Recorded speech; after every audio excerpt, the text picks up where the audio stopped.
Okay, this is my mom, Julie. Hi, Julie. Hello. Nice to meet And you this again. is my dad, Hi, Terry. Terry. Nice to see you again tonight. Okay, this is my data folder. And this is my homework completion.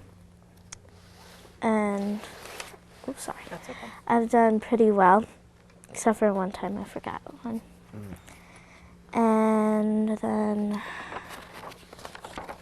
these are some of my weekly reflections. And we do this to reflect on our week, and then we give it to Miss Stecker. And yeah. What this does is this gives the kids a chance to kind of talk to me on a little bit more personal basis, one-on-one, and I just ask them, you know, they'll list out some things they've learned, any questions they might have for me. Sometimes it's more specific to classroom, and there's some times where it's, why is the sky blue? You know, but it's whatever. It gives them a chance to kind of vent and get things off that they want to talk about, and also to kind of reflect on their day. She'll mark in here how, you know, where she feels like she's been for the day, with, you know, a 1 through a 5, and then might give you a reason why. You know, sometimes the reasons are a lot similar, and sometimes she'll have some more specific things as to why she's feeling the way she is feeling. But see, that was a great question. When did Martin Luther King Jr. die? And So this is something that they do weekly? yes, Yeah. she'll do every day when we do their planners at the end of the day. I'll tell them this is planner and weekly reflection time. So they do it daily about their day, and then she turns it into me on Friday. So it's a weekly reflection, so I can look at kind of a snapshot of their week. So. Okay. Yeah. This is my behavior goal, and it's my personal best. And this is how I like graph it and stuff.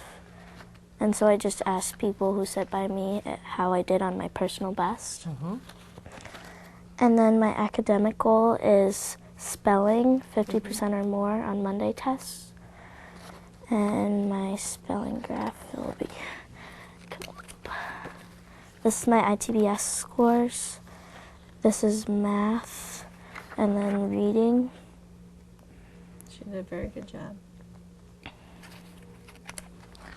And this is my spelling graph. Up here is the Fridays, and this is the Mondays. Okay, so have you been hitting your goal?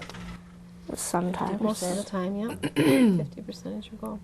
And spelling's one of those things we talk an awful lot. I mean, it seems like spelling is a very natural gift. You either have it or you don't. And she works very hard, as you can see.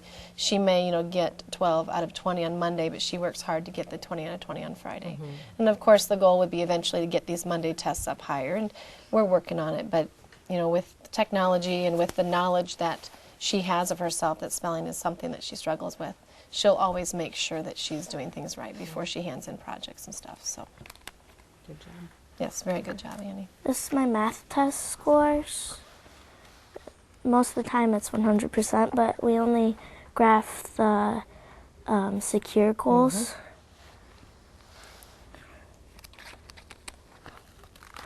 This is my journal entry for if I were to be a sailor. Is that your For penmanship? social studies. Yeah. Very nice. Isn't that beautiful? Mm-hmm. And then Can this is actually read my Explorer cards. Oh, yeah. And then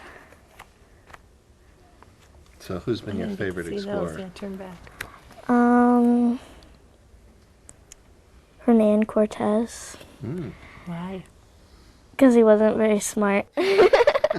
Tell him why Hernan Cortez wasn't very smart. Because he put gold in his pockets and then he went swimming. Yeah. Well, across the ocean. That's a version of the story. That'll work. Yeah.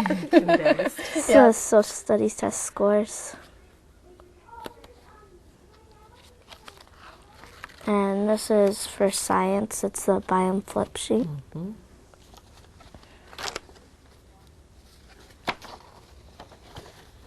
She's always very meticulous as to making sure that her work is done right. She makes sure that it appears, you know, its appearance is very well done, and then, you know, her information is always very well done too. So that's important because sometimes it's not always what you have, but how it looks. And Yeah.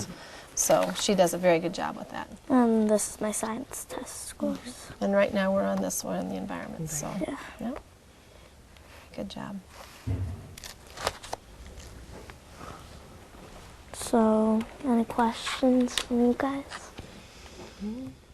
What do you think your biggest challenges are? Reading aloud, Okay. like faster. And what have you been doing to work on that? Like I have the sheet and then I read it to Mom and I'm timed. Okay. So then how many words per minute? And I would agree. I think we've talked about this before. And it's hard because I know as she continues on in school, it's going to get less and less times where she's going to have to be timed in a fashion of reading out loud. And so does her fluency keep her from getting her work done? In my opinion, no. You know, and I think as a 5th grade teacher, that's what I look at that as. Yes, you know, when you want to grade her and score her on a fluency probe, is she lower than where we would like to see her? A little bit. But does it keep her from getting her work done? Absolutely not. So keep that in mind. She does a great job of working on that. We might have an opportunity for her to work during school too that we can talk about. But at the same time, I'm not really concerned about that. Okay. I think she's getting her work done, and that's what's important. So, Well, where do you think you're doing the best? good question. Math, probably. Okay. You like math? Mm-hmm. That's pretty good scores. And I would also like to add into that spelling because of how hard you work. Sometimes it might not be the best grade all the time, but it's how hard you work. And I really am proud of you for that. So Thank you. you're welcome. Okay, the evaluation sheet. Okay, there's that right there. And you guys fill this out. It's your homework, Mom and Dad. Okay, we'll take that. Okay. Thank you for helping me with my academic goals in school and stuff. You're welcome. You're gonna thank me too? Yeah, or- thank you. Oh, Very good. Well, thanks for coming. And if anything else comes up, just let me know. All right. All right. Very good.